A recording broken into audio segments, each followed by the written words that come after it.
Hey guys, welcome to Drew Tutorial. If you are new here, special welcome. In this video, I will show you how to change NAT type on Windows 11. So the first thing that we are going to do is to go into our search bar and then search for Control Panel. After that, click on Open.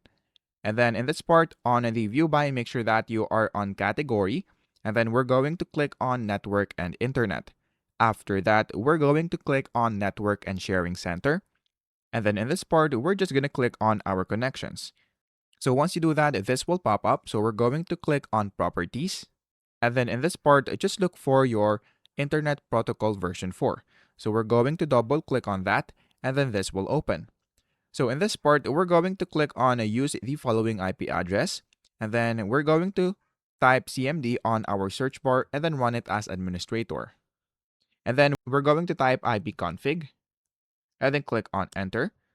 And then you should be able to see it right here. So as you can see, this is our IPv4. So that is what we're going to type into this part. So just type the following right here, which is the IPv4 address. And then now for the subnet mask, and then for the default gateway. And then after that, on the use the following DNS server address, we're going to type on the preferred DNS server 8888.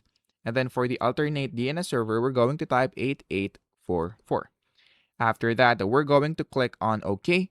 And then once you click on OK, what we're going to do next is to go into our search bar and then search for Internet Options. And then click on Open.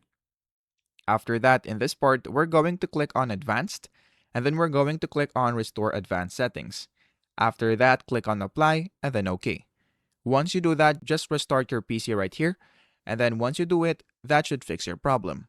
So that is basically it.